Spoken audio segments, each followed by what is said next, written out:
ನಮಸ್ಕಾರ ಸ್ನೇಹಿತರೆ, Kavita L YouTube ಚಾನಲ್ಗೆ ಸ್ವಾಗತ. ಒಂದು ಸಣ್ಣ ಹಳ್ಳಿಯಲ್ಲಿ ರಮೇಶ್ ಎಂಬ ಯುವಕ ಇರ್ತಾನೆ. ಅವನು ತುಂಬ ಒಳ್ಳೆಯವನಾಗಿರ್ತಾನೆ. ಆದರೆ ಅವನಿಗೆ ರಕ್ತದಾನ ಮಾಡೋದ್ರ ಬಗ್ಗೆ ತುಂಬಾ ಭಯ ಇರುತ್ತೆ. ಅವನ ಮನಸ್ಸಲ್ಲಿ ಏನಾಗಿರುತ್ತೆ ಅಂದರೆ, ರಕ್ತ ಕೊಟ್ಟರೆ ನಾವು ತುಂಬ ದುರ್ಬಲರಾಗ್ತೀವಿ, ನಮಗೆ ಶಕ್ತಿ ಕಡಿಮೆ ಆಗ್ತಾ ಹೋಗುತ್ತೆ ಅಂತ ಹೇಳ್ಬಿಟ್ಟು ಅವನ ಮನಸ್ಸಲ್ಲಿ ತಪ್ಪು ಕಲ್ಪನೆ ಇರುತ್ತೆ. ಒಂದು ದಿವಸ ಏನಾಗುತ್ತೆ, ರಮೇಶ ತನ್ನ ಸ್ನೇಹಿತ ಸುರೇಶನ ಜೊತೆ ನಗರಕ್ಕೆ ಹೋಗ್ತಾನೆ. ಹೋದಾಗ ಅಲ್ಲಿ ರಸ್ತೆ ಅಪಘಾತ ಒಂದು ಸಂಭವಿಸಿರುತ್ತೆ. ಒಬ್ಬ ಯುವಕ ಏನಾಗಿರ್ತಾನೆ, ತುಂಬಾ ಗಂಭೀರವಾಗಿ ಗಾಯಗೊಂಡು ಆಸ್ಪತ್ರೆಗೆ ಅವನ್ನ ಕರ್ಕೊಂಡೋಗಿರ್ತಾರೆ. ವೈದ್ಯರು ತಕ್ಷಣ ರಕ್ತದ ಅವಶ್ಯಕತೆ ಇದೆ ಅಂತ ಹೇಳ್ತಾರೆ.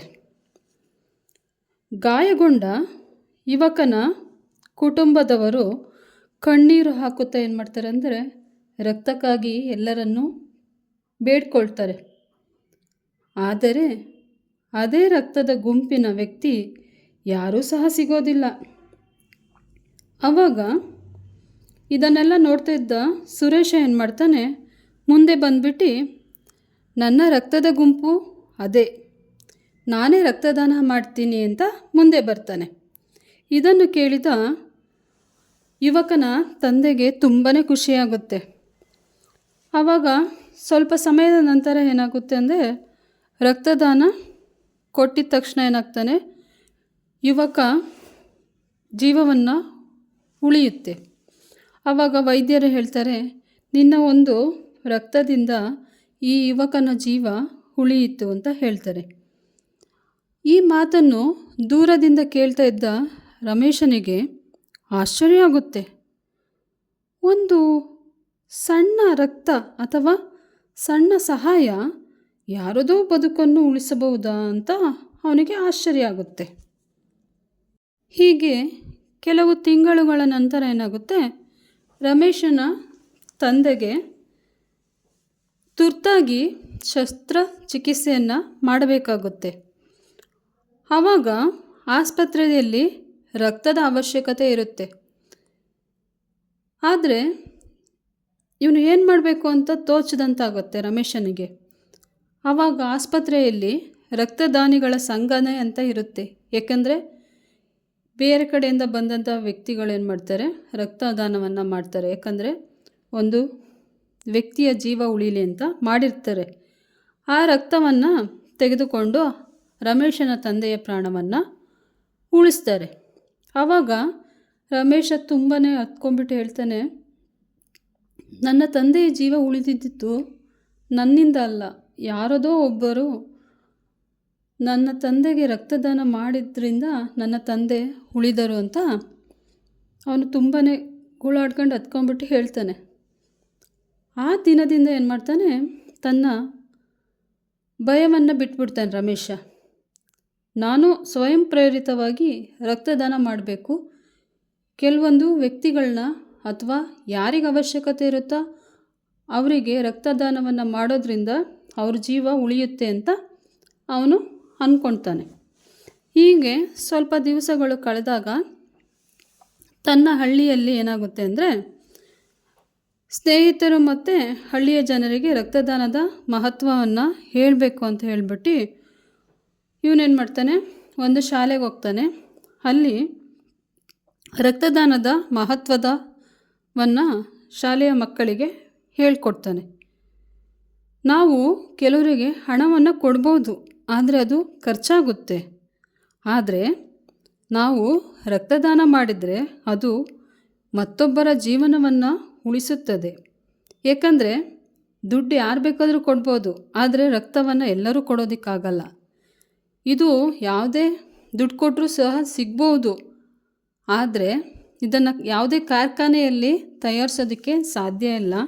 ಅದೇ ರೀತಿ ಇದನ್ನು ನಾವು ಮನುಷ್ಯರಿಂದಲೇ ಮಾತ್ರ ಪಡೆಯೋದಕ್ಕೆ ಸಹಾಯವಾಗುತ್ತದೆ.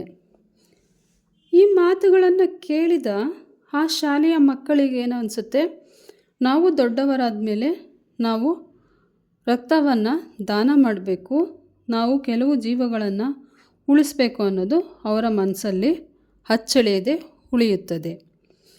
ಕೆಲವು ವರ್ಷಗಳ ನಂತರ ಏನಾಗುತ್ತೆ ಅಂದರೆ ಆ ಯುವಕರು ದೊಡ್ಡವರಾಗಿರ್ತಾರಲ್ಲ, ಎಲ್ಲರೂ ಸಹ ಸ್ವಯಂ ಪ್ರೇರಿತವಾಗಿ ರಕ್ತದಾನವನ್ನು ಮಾಡಿ ಆ ಹಳ್ಳಿ ಏನಾಗುತ್ತೆ, ರಕ್ತದಾನದಲ್ಲಿ ಮಾದರಿ ಹಳ್ಳಿ ಆಗುತ್ತೆ.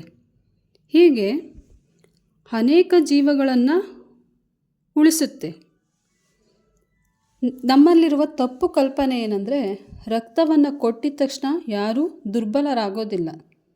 ನೀವು ತಲೆಯಲ್ಲಿ ಫಸ್ಟು ತಿಳ್ಕೊಬೇಕು. ಯಾಕಂದರೆ ರಕ್ತ ನಮ್ಮ ಬಾಡೀಲಿ ನಾವು ಎಷ್ಟು ಕೊಡ್ತೀವೋ ಅದು 10 ಪಟ್ಟು ನಮ್ಮ ಬಾಡಿಗೆ ಬಂದು ಸೇರುತ್ತೆ. ಅದರಲ್ಲೂ ನಾವು ರಕ್ತದಾನ ಮಾಡಬೇಕು ಅಂದರೆ HP ಅದರ ಮಟ್ಟ ಎಷ್ಟಿರಬೇಕಂದ್ರೆ 15 ಗ್ರಾಮಿಂದ ಮೇಲ್ಪಟ್ಟವರು ಸಹ ರಕ್ತದಾನವನ್ನು ಮಾಡ್ಬೋದು. ಇದರಲ್ಲಿ ಕೆಂಪು ರಕ್ತ ಕಣಗಳು 120 ದಿವಸಗಳ ತನಕ ಬದುಕ್ತವೆ.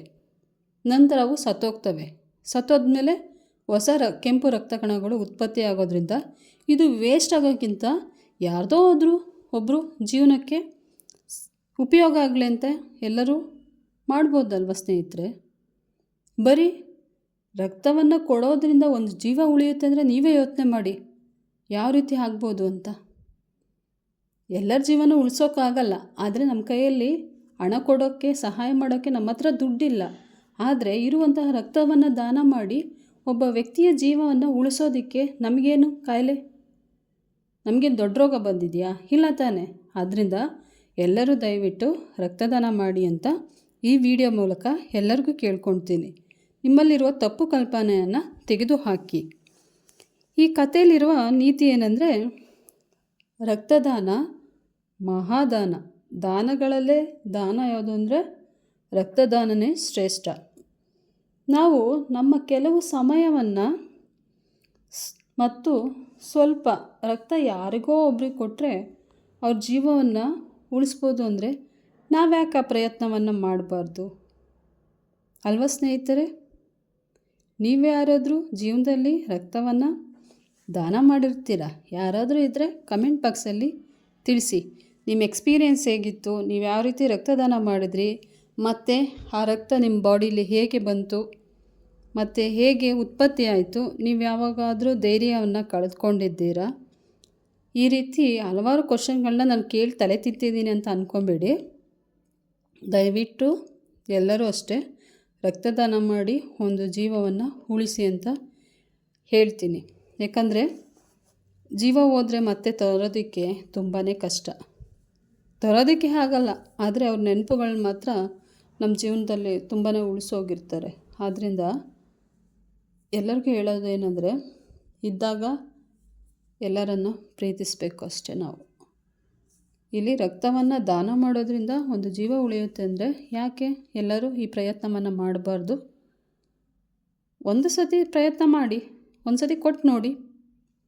ಈ ರಕ್ತವನ್ನು ದಾನವನ್ನು ಮಾಡಬೇಕಾದ್ರೆ ಧೂಮಪಾನ ಮಾಡಿರ್ಬೋದು, ಮದ್ಯಪಾನ ಮಾಡಿರ್ಬೋದು. ಈ ರೀತಿ 2 ಕಂಡೀಷನ್ ಇದೆ. ಯಾಕಂದರೆ ಇವೆರಡನ್ನು ಮಾಡಿದ್ರೆ ನಾವು ರಕ್ತದಾನ ಮಾಡೋದಕ್ಕೆ ಸಾಧ್ಯವಿಲ್ಲ. ದಯವಿಟ್ಟು ಯಾರೇ ಆಗಿರ್ಬೋದು, ಧೂಮಪಾನ ಮತ್ತು ಮದ್ಯಪಾನ ಇವೆರಡನ್ನು ಮಾಡಿದಾಗ ದಯವಿಟ್ಟು ರಕ್ತದಾನ ಮಾಡೋದಕ್ಕೆ ಹೋಗಬೇಡಿ. ಯಾಕಂದರೆ ಇದು ನೀವೇನು ರಕ್ತ ಕೊಟ್ಟರು ವೇಸ್ಟೇ. ಆದ್ದರಿಂದ ಯಾರೇ ವ್ಯಕ್ತಿಯಾಗಿದ್ದರೂ ರಕ್ತದಾನ ಮಾಡಬೇಕಾದ್ರೆ ಇವೆರಡನ್ನ ತಲೆಯಲ್ಲಿ ಇಟ್ಕೊಳ್ಳಿ ಅಂತ ಎಲ್ಲರಿಗೂ ಹೇಳ್ತೀನಿ. ಅದೇ ರೀತಿ ನನಗೆ ಏನು ಹೇಳಬೇಕು ಅಂತಲೇ ಗೊತ್ತಾಗ್ತಿಲ್ಲ, ಆದರೂ ಹೇಳಿದ್ದೀನಿ ರಕ್ತದಾನದ ಮಹತ್ವದ ಬಗ್ಗೆ. ನಿಮ್ಗೆ ಯಾರಿಗಾರು ನಾನು ಹೇಳ್ತಿರೋದು ಮಾತುಗಳು ಇಷ್ಟ ಆಗಿದ್ದರೆ ಅಥವಾ ನಾನು ಹೇಳ್ತಿರೋ ಕಾನ್ಸೆಪ್ಟ್ ಇಷ್ಟ ಆಗಿದ್ದರೆ ದಯವಿಟ್ಟು ನನ್ನನ್ನು ಫಾಲೋ ಮಾಡಿ. ಹೀಗೆ ನನ್ನ ವೀಡಿಯೋಗಳನ್ನ ಹೆಚ್ಚು ಹೆಚ್ಚು ನೋಡಿ ನನಗೆ ಪ್ರೋತ್ಸಾಹಿಸಿ ಅಂತ ಎಲ್ಲರಿಗೂ ಈ ಮೂಲಕ ಕೇಳ್ಕೊತೀನಿ. ಯಾರ್ಯಾರು ನನ್ನ ಯೂಟ್ಯೂಬ್ ಚಾನಲನ್ನು ನೋಡ್ತಿದ್ದೀರಾ ದಯವಿಟ್ಟು ಸಬ್ಸ್ಕ್ರೈಬ್ ಮಾಡಿ, ಲೈಕ್ ಮಾಡಿ, ಕಮೆಂಟ್ ಮಾಡಿ ಮತ್ತು ಶೇರ್ ಮಾಡಿ. ಎಲ್ಲರಿಗೂ ನನ್ನ ಧನ್ಯವಾದಗಳನ್ನು ತಿಳಿಸುತ್ತೇನೆ. ಏನಾದರೂ ತಪ್ಪಿದರೆ ನೀವು ಖಂಡಿತ ಕಮೆಂಟ್ ಬಾಕ್ಸಲ್ಲಿ ತಿಳಿಸ್ಬೇಕು. ಯಾಕಂದರೆ ನಾನು ಇನ್ನೂ ಹೆಚ್ಚು ಹೆಚ್ಚು ವೀಡಿಯೋಗಳನ್ನ ಮಾಡೋದಕ್ಕೆ ಸಹಾಯ ಆಗುತ್ತೆ. ಯಾರ್ಯಾರಿಗೆ ನನ್ನ ವಾಯ್ಸ್ ಇಷ್ಟ ಆಗಿದೆಯೋ ದಯವಿಟ್ಟು ಲೈಕ್ ಮಾಡಿ, ಶೇರ್ ಮಾಡಿ, ಕಮೆಂಟ್ ಮಾಡಿ, ಅಂತ ತಿಳಿಸ್ತೀನಿ ಫ್ರೆಂಡ್ಸ್.